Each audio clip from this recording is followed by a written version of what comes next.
Friends, right mirror में आपका स्वागत है। मैं हूं आपकी शुभ्रा रॉय और आज हम मिलने वाले हैं वर्ल्ड के ऐसे डॉक्टर से जो बिना मेडिसिन के मेंटल पेशेंट को ठीक करते हैं। तो आइए उनसे ही जानते हैं उनकी परिचय और उनका काम। डॉक्टर सर, स्वागत है हमारे चैनल में। Thank you. हमने जितना सुना है आपके बारे में कि आप बिना मेडिसिन के पेशेंट को ठीक करते हैं, तो सच में आप पेशेंट को बिना मेडिसिन के ठीक करते हैं या कहीं पे कुछ खिलाते पिलाते, जब गेस्ट आते हैं जो उनको बुलाते हैं चाय पानी उसके साथ मिला के कुछ खिलाते पिलाते, क्या करते, क्या हम भी जानना चाहेंगे आपसे। नहीं, सच में मैं ये सारी बीमारी को बगैर दवाई के ठीक करता हूँ और मैं रियली सरप्राइज हूँ कि पिछले 100 साल से इन लोगों को दवाई क्यों दी जाती है। और मेरा रिसर्च बताता है कि इनको दवाई दी जाती है ठीक करने के लिए नहीं, खाली इनको सुलाने के लिए, इनके नसें कमज़ोर करने के लिए, इनको लेथार्जिक बनाने के लिए खाली दवाई दी जाती है। कोई भी दवाई वर्ल्ड में ऐसी नहीं है जो इनको ठीक कर सके और ना आगे के 100 साल में ऐसी कोई दवाई बनेगी कि मेंटल पेशेंट को ठीक कर सके। ये बीमारी बेसिकली साइकोलॉजिकल और इमोशनल डिसऑर्डर है जिसमें दवाइयों का कोई रोल नहीं है। जैसे अगर आपको थोड़ा और एक्सपांड करूँ तो कि एक है बॉडी और एक है माइंड, जैसे एक है हार्डवेयर और एक है सॉफ्टवेयर। तो माइंड को हम लोग सॉफ्टवेयर बोलते हैं और सॉफ्टवेयर को कोई दवाई लगती नहीं है। हाँ, वायरस आ गए हैं, इनके माइंड में डाउट है, फियर है, वो हमको निकालने हैं इनके, इसमें दवाई का कोई रोल नहीं है। सर, बात करते हैं हम मेंटली की, और जो डिजास्टर होते हैं तो वो कहीं पे फ्रस्ट्रेशंस के इस वजह से आते हैं, हमने देखे। तो आपकी आपको क्या लगता है किस चीज़ से ये फ्रस्ट्रेशन आते हैं या क्या नहीं, क्या करना चाहिए उनके फैमिली को? आपने 3-4 क्वेश्चन कर लिए, मैं एक ही आंसर देता हूँ। पहले आपने बोला कि ये बीमारी फ्रस्ट्रेशन आती है, एकदम राइट है। ये बीमारी के कम से कम 100-200 कारण है, उसमें से एक सबसे बड़ा कारण है फ्रस्ट्रेशन का, जिसके कारण आती है। और ये फ्रस्ट्रेशन हम बहुत आसानी से निकाल देते हैं लोगों का, क्योंकि फ्रस्ट्रेशन आता है खाली एक्सपेक्टेशन से। इनकी कुछ उम्मीद रहती है लोगों से और वो उम्मीद पूरी नहीं होती है। अब वो समझते नहीं है कि हो सकता है वो तैयार ही नहीं हो, वो चीज़ के लिए लायक ही नहीं हो कि वो चीज़ उनको मिलनी चाहिए। बहुत सी चीज़ होती है, बट फ्रस्ट्रेशन निकाला जा सकता है लोगों का। दूसरा आपको क्वेश्चन है कि उनके फैमिली को क्या करना चाहिए। उनके फैमिली को उनका दुख दर्द समझना चाहिए। जरूरी सब उनके एक्सपेक्टेशन पूरी करे, मगर उनके दुख दर्द उनको सुनना चाहिए, समझना चाहिए। सब बात आती है फ्रस्ट्रेशन की, क्योंकि अभी के जो लाइफ है उसमें बहुत फ्रस्ट्रेशंस रहते हैं। बेसिकली अगर फ्रस्ट्रेशन में किस टाइप की फ्रस्ट्रेशन होता है, जैसे बहुत लोगों को, कभी आप जैसे बोल रहे थे अभी कुछ टाइम के, किसी के दिल टूटने से, या मोस्टली बहुत सारे फ्रस्ट्रेशन है, किसी को इकोनॉमिक्स, तो उस एक्चुअली कौन से ऐसी फ्रस्ट्रेशन है जिसके वजह से लोग मेंटल डिजाइड में चले जाते हैं?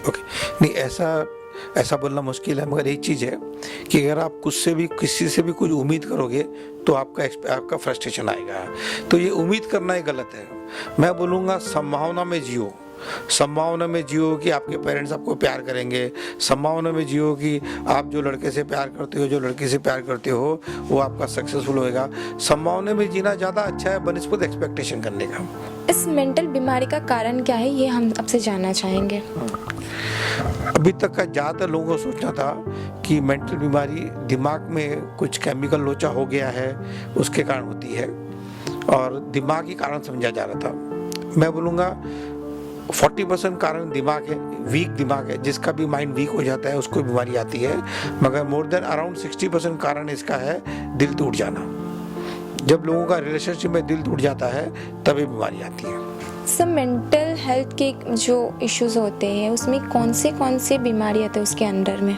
ADHD, alcoholic, Alzheimer, anxiety disorder, anger violence, arthritis, asthma, autism, bipolar disorder, brain stroke, cancer, cerebral palsy, depression, dyslexia, drug addict, epilepsy, fear phobia, insomnia, learning disability, loss of memory, mental breakdown, mental retarded child, migraine, obsessive compulsory disorder, paralysis, Parkinson, ऐसे 100 से ज़्यादा बीमारी है जो mental patient की category में आ सकती है। सेक्सुअल डिसऑर्डर जैसे इम्पोटेंसी, होमोसेक्सुअलिटी, लेस्बियनिज्म, ये सारी मेंटल इलनेस की कैटेगरी में आती है। भारत में कितने परसेंट लोग इस मेंटल से बीमार, मतलब मेंटली जो होते हैं, कितने परसेंट लोग हैं ऐसे? मेरा अनुमान है 30% से ज़्यादा लोग मेंटली डिस्टर्ब है। जिसको भी तनाव है कोई भी चीज़ का, उसको हम लोग मेंटल डिस्टर्बेंस की कैटेगरी में लेते हैं। और टेंशन तो आज सबको है। तो सर हम जानना चाहिए, जैसे आपने बोला कि आप बिना मेडिसिन के पेशेंट को ठीक करते हो, तो ऐसा क्या है आपके ट्रिक में, हम भी जानना चाहेंगे। क्या स्पेशलिटी है और आप किस तरह से काम करते हैं इसमें, और कितने साल की रिसर्च है? हाँ, इसमें मेरी 25 साल से ज़्यादा की रिसर्च है ये ट्रीटमेंट में, और मैंने काफ़ी थेरेपी डेवलप की है। अंदाज से 50 से ज़्यादा थेरेपी डेवलप की है मैंने, और हर पेशेंट को अलग थेरेपी लगती है, मगर 60% थेरेपी करीब करीब कॉमन रहती है, क्योंकि ये सब बीमारी के पीछे जो रूट कॉज है वो फियर है, एंगर है, फ्रस्ट्रेशन है, नेगेटिविटी है, एक्सेस थिंकिंग है, इंसोम्निया है, ऐसे मतलब 50 स्टैंडर्ड चीज़ें जो सब बीमारी के पीछे आती है। और मैंने कला जान ली है कि इसको कैसे निकाल सकते हैं किसी के माइंड में से, किसी की बॉडी में से, और हम लोग निकालने में सक्सेसफुल हो गए हैं। जहाँ तक थेरेपी की बात है, अब ये स्टेज पे हम लोग बताना नहीं चाहते हैं, डिस्क्लोज नहीं करना चाहते, क्योंकि मेरा रिसर्च का सब्जेक्ट है और अभी मैं ओपन नहीं करना चाहता हूँ। मगर मैं जो ट्रीटमेंट करता हूँ सबके सामने करता हूँ, और फैमिली के सामने ट्रीटमेंट करता हूँ मैं सबका। ऐसा सर जो पेशेंट आते हैं आपके पास, वो क्या आपके साथ उतनी ही कोऑपरेट करते हैं जितने आप चाहते हैं? हाँ, पेशेंट से हमको खाली इतने कोऑपरेशन चाहिए कि हमारे पास बैठे, हमारी बातें सुने, और हम जो क्वेश्चन करते हैं उसका आंसर देवे, और उसके दिमाग में जो भी चल रहा है वो हमको शेयर करे। और पेशेंट का कोऑपरेशन मैं 3 घंटे में ले लेता हूँ। 3 घंटे ज़्यादा लगता है पेशेंट का कोऑपरेशन में। हमको डिफ़िकल्टी आती है उनके पेरेंट्स से, उनकी फैमिली मेम्बर से। उनका कोऑपरेशन में ट्रस्ट जीतने में हमको थोड़ा टाइम ज़्यादा लगता है। मिनिमम आप मतलब कोई आप 3 दिन या कोई कितने डेज का ये ट्रीटमेंट होता है बेसिकली आपकी? इसमें हमारे क्या स्टेजेस रहते हैं। फर्स्ट स्टेज में पेशेंट्स को उसके फैमिली मेम्बर के साथ बुलाता हूँ। जितने फैमिली मेम्बर आना चाहे आ सकते हैं। वो 1 से 2 घंटे का सेशन रहता है। उसमें सबका फेस रीडिंग किया जाता है, सबका माइंड मैपिंग टेस्ट लिया जाता है, और सबसे कुछ क्वेश्चन पूछे जाते हैं। उसके बाद में हम लोगों को या तो 3 दिन के सेशन बुलाते हैं या 10 दिन के सेशन बुलाते हैं। और ये प्रोग्राम रेसिडेंट होता है, क्योंकि दिन में करीब हम लोग 10 घंटे का ट्रीटमेंट करते हैं। तो अगर छोटी बीमारी है तो हम लोग 3 दिन की बुलाते हैं, और कोई बड़ी बीमारी तो हम लोग 10 दिन की बुलाते हैं ट्रीटमेंट के लिए। 10 दिन में रोज के रोज 10 घंटे के ट्रीटमेंट होते हैं। इसमें जो ज़्यादा सीरियस बीमारी होती है उसमें हम खाली पेशेंट को अकेले बुलाते हैं ट्रीटमेंट के लिए। सर बात अपने अभी कुछ रूट की है, ये रूट का क्या है हम भी जानना चाहेंगे। क्या होता है कि हर चीज़ के पीछे कुछ बुनियादी कारण होती है। कोई हंसता है तो बुनियादी कारण है, कोई दुखी है तो बुनियादी कारण है। हम हर बीमारी के बुनियादी कारण पे जाते हैं कि ये बीमारी इसको आई कहाँ की, कैसे, क्या इसकी जड़ थी। तो हम लोग जड़ से बीमारी को देखते हैं और वहाँ से उसको ठीक करते हैं। और ज़्यादातर बीमारी का जड़ जो रहता है वो fear, anger, doubt, confusion, frustration, negative thinking, over thinking, ये सब बीमारी के रूट कॉज रहते हैं, और ये बहुत ईजी है निकालना। तो सर इसको निकालने के लिए जैसे डेली लाइफ में, जैसे अगर आप बात करें, आपके पास तो आते ही है वो, बट घर पे भी कोई हल्का सा ट्रीटमेंट होना चाहिए। घर वाले को कैसे ट्रीट करना चाहिए उन लोगों को? मेरा एक्सपीरियंस है कि ये बीमारी घर वालों के पार्टनरशिप में आई है। ये बीमारी में मदर, फादर और जो पेशेंट है, ये तीनों की पार्टनरशिप बीमारी आती है। तो उनको ज़्यादा एक्सपेरिमेंट नहीं करना चाहिए, क्योंकि वो बच्चा उनका सुनेगा ही नहीं।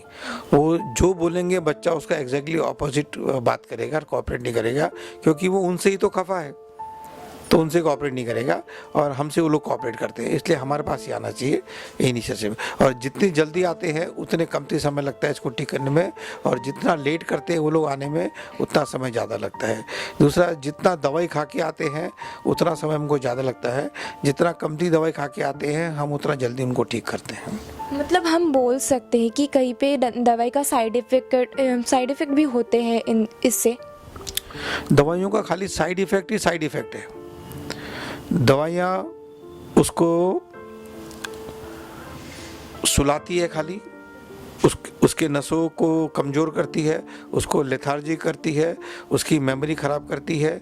दवाइयों का खाली साइड इफ़ेक्ट है, और दवाइयाँ खाली आदमी को ज़िंदा रखने में सक्सेसफुल हो गई है, मगर ज़िंदा लाश की तरह। दवाइयों का एक ही फ़ायदा है कि उसके घर वाले कुछ समय के लिए चैन से सो सकते हैं, और घर वालों को थोड़ा फ़ायदा है दवाई का। जो पेशेंट दवाई खाता है उसको दवाई का कोई फ़ायदा नहीं है, क्योंकि दवाइयाँ खाली बीमारी को दबाती है, ठीक नहीं करती है। सो डॉक्टर साहब, हम ये जानना चाहेंगे, ये बीमारी कितने साल से स्टार्ट होता है, कितने में जाके एंड होता है? हम आपसे ये जानना चाहेंगे। ये बीमारी माँ के पेट से भी आती है, कुछ बीमारी माँ के पेट से भी आती है, यानी पैदा होने से पहले से ये बीमारी की जड़ पर पकड़ लेते हैं, है ना। और ये बीमारी कोई भी उम्र आ सकती है, 65-70 उम्र तक भी कोई ना कोई मेंटलनेस की बीमारी आती है। तो आज तक मतलब अपने 25 इयर्स की रिसर्च में आज तक कितने बीमारी ऐसे आपके पास आए, ऐसे केसेस कितने आए हैं आपके पास? अभी क्योंकि मैं अकेला हूँ, आज के दिन मैं पूरे साल में मैक्सिमम 100-150 केस ले सकता हूँ, और अभी हमारी प्लानिंग चल रही है कि हम लोग 1 लाख लोगों को तैयार करेंगे लाइफ कोच बनने के लिए, ताकि हम ज़्यादा पेशेंट ले सकें। और हमारा टारगेट है कि हम 1 साल में कम से कम 10 लाख पेशेंट्स को ठीक करना चाहते हैं। नेक्स्ट 10 सालों में हर साल 10 लाख पेशेंट को ठीक करेंगे, क्योंकि 30% तो इंडिया में ही खाली मेंटल डिस्टर्बेंस है। अगर पूरा वर्ल्ड का देखें तो कितने लोग डिस्टर्ब होंगे। सब बात करते, हमारे लिए भी शौक की बात है कि बिना मेडिसिन के आप जो ट्रीटमेंट करते हैं, तो क्या पेरेंट्स जब आते हैं ऐसे क्वेश्चंस आपको कभी करते हैं कि आप कैसे ठीक करेंगे बिना मेडिसिन, कैसे हो सकते? कभी ऐसा क्वेश्चंस आपके सामने आए हैं जिसको आपको थोड़ा सा कॉम्प्लिकेटेड हुआ हो सॉल्व करने में? हाँ, हर इनिशियली ऐसा होता था कि लोग मानने को तैयार नहीं थे कि ऐसा कुछ हो सकता है। लोग सोचते थे मैं जादू टोना करता हूँ, ताबीज़ का कुछ करता हूँ, जो पहले चलता आया था। तो लोग आते के साथ ही उनका पहला क्वेश्चन था, आप कैसे करोगे? अभी आज मेरी इतनी यूट्यूब में वीडियो आ गई है, 1.5 से 2 करोड़ लोगों ने मेरे यूट्यूब में देख लिया है, तो अब ये क्वेश्चन थोड़े कमती हो गए हैं। अभी थोड़ा उनको विश्वास आ गया है, और वो बाकी के भी न्यूज़ में लोग देखते हैं कि बॉडी अपने आप में रिकवर होती है, दवाइयों का कोई ज़्यादा रोल नहीं रहता है। तो अभी थोड़ी जागरूकता ज़्यादा आ गई है, और थोड़ा एक्सेप्टेंस आ गया है कि अगर ट्रीटमेंट करना है तो पहले बगैर दवाई के ट्राई करना चाहिए अपने को। इनिशियली बहुत तकलीफ हुई थी। वैसे आज जितने स्ट्रगल आपने किया है और आज जो इतने सक्सेस है, आप कितनी खुशी है आपको इस बात का कि फाइनली जो मैं कर रहा हूँ उसमें कामयाब हुआ हूँ, तो इस बात की खुशी बताइए हमें। अरे क्या क्वेश्चन किया है, आपको बता नहीं सकता कितनी खुशी आ रही है। ऐसा गर्व फील कर रहा है कि एटलीस्ट एक एरिया ऐसी है कि जो मैं लोगों को नई ज़िंदगी दे रहा हूँ। एक तरह से मैं भगवान का काम कर रहा हूँ, लोगों को नई ज़िंदगी दे रहा हूँ। और जब उनके चेहरे पे हंसी दिखती है, उनको अपने सपने पूरे करने की जो उम्मीद दिखती है, बहुत खुशी मिलती है। तो कई आप इसके आगे भी कुछ प्लान है आपके, कुछ आगे बढ़ने का या कोई सोशल कॉस्ट करने का, कुछ आपके प्लान्स है तो हमें भी बताइए, हमसे भी शेयर कीजिए और अपने फैंस से भी शेयर कीजिए। हाँ, मेरे बहुत से सपने हैं। पहला, मैं मेरे जैसे 1 लाख बच्चों को तैयार करना चाहता हूँ जो ऐसे पेशेंट्स को ठीक कर सके। फिर मेरा है कि मेरा 1000 बेड का सेटअप आ रहा है 1 साल के अंदर। 10 साल में मेरा 50,000 बेड का सेटअप का प्लानिंग है, इसमें लेंगे। हम लोग ओल्ड एज होम भी चालू करना चाहते हैं, जिसमें 5000 बेड का सेटअप करेंगे और उनको वो खुशी देंगे जो उनको अपनी लाइफ में नहीं मिली। अगर ऐसे लोग मेरे पास में अगर 2 साल भी रहते हैं ओल्ड एज पेशेंट, तो उनको इतनी खुशी देंगे हमारे पास रहने की कि उनको बहुत मज़ा आएगा जीने का। हम बच्चों का भी एक स्कूल चालू करना चाहते हैं, वो भी 5000 बच्चों का सेटअप करते हैं, रेसिडेंशियल स्कूल, जिसमें उनको लाइफ की ट्रेनिंग देंगे, लाइफ की स्किल देंगे, जैसे फियर, एंगर, डाउट, कन्फ्यूजन को कैसे कमती करना, कॉन्फिडेंस, करेज, कम्युनिकेशन पावर को कैसे बढ़ाना, जो रियल लाइफ में काम आने वाली चीज़ है वैसी हम ट्रेनिंग देना चाहते हैं बच्चों को 10 साल की उम्र में। और हर पिन कोड पे भी हम लोग एक फ्रेंचाइजी मॉडल लाना चाहते हैं लाइफ स्कूल का, कि जिसमें 10 साल के बच्चे को भी कैसे कॉन्फिडेंस बढ़ाया जाए, कैसे उसको होमवर्क अपने आप कर सके, ट्यूशन पे कैसे डिपेंडेंसी उसकी कमती हो, पेरेंट्स से कैसे वो खुल के बात करे, ये सब चीज़ की ट्रेनिंग प्लस उसको ट्यूशन, ये दोनों को कंबाइन करके हम लोग हर पिन कोड में एक फ्रेंचाइजी सेंटर लेके आ रहे हैं अभी हमारा। हम लोग इसमें नेचर क्यूर सेंटर अलग से भी करना चाहते हैं कि जो लाइफस्टाइल डिजीज़ है उसका भी एक बड़ा सेंटर बनाएंगे कि लाइफस्टाइल डिजीज़ खाली लाइफस्टाइल चेंज करके ठीक होती है। दवाइयों उसका सॉल्यूशन नहीं है। अभी लाइफस्टाइल डिजीज़ यानी diabetes, blood pressure, cholesterol, heart, keratin high होना, किडनी फेल होना, पीसीओडी, थायराइड, ऐसी बहुत सी बीमारी है जो लाइफस्टाइल डिजीज़ बोला जाता है। और ये बेसिकली लाइफस्टाइल चेंज करके ठीक करनी चाहिए और सब बीमारी ठीक होती है। आज लोगों के दिमाग में बैठा हुआ है कि डायबिटीज़ यानी गोली खानी पड़ेगी, ब्लड प्रेशर यानी गोली खानी पड़ेगी, गलत है। 1 महीने के ट्रीटमेंट में ब्लड प्रेशर की गोली हमेशा के लिए छूट सकती है। एक से 3 महीने के ट्रीटमेंट में डायबिटीज़ की गोली हमेशा के लिए छूट सकती है। हम लोगों ने भी क्या किया है, पेशेंट्स लोगों से कंटिन्यूस बात करने के लिए हर बीमारी का एक व्हाट्सएप ग्रुप बनाया है। जैसे डिप्रेशन का ग्रुप है, बाइपोलर का ग्रुप है, सिज़ोफ्रेनिया का, ADHD का, हर बीमारी का हमने ग्रुप बनाया है ताकि वो ग्रुप ज्वाइन कर सके, दूसरों का भी ओपिनियन उसमें ले सके।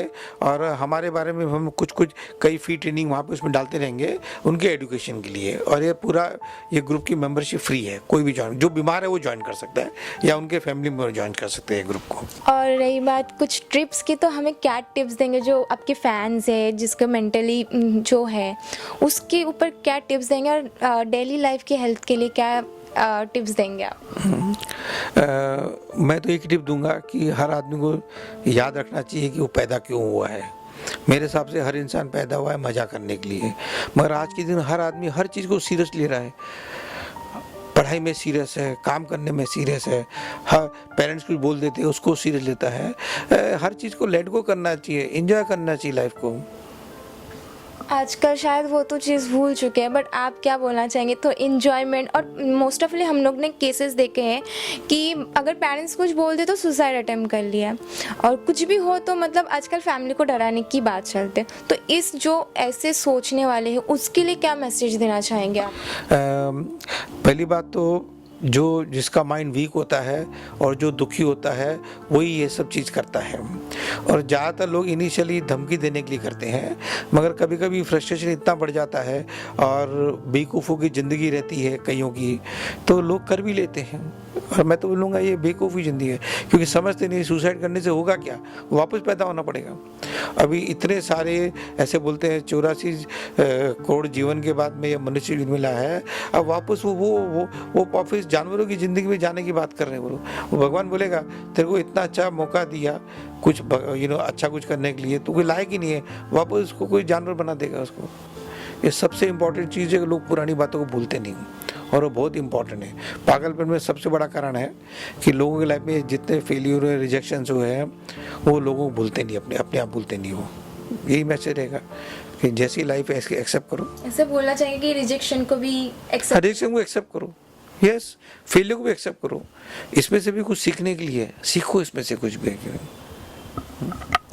Thank you so much sir, इतनी कीमती वक्त देने के लिए हमें, एंड आपकी जो भी अपकमिंग प्रोजेक्ट है उसके लिए all the very best. Thank you, अच्छा लगा आपसे बात करके। तो ये थे वर्ल्ड के पहले डॉक्टर जो बिना मेडिसिन के मेंटल पेशेंट को ठीक करते हैं। तो डॉक्टर कैलाश मंत्री के साथ आपको कैसा लगा हमें प्लीज़ कमेंट, लाइक, शेयर से बताइए, और देखते रहिए ब्राइट मिरर। Thank you.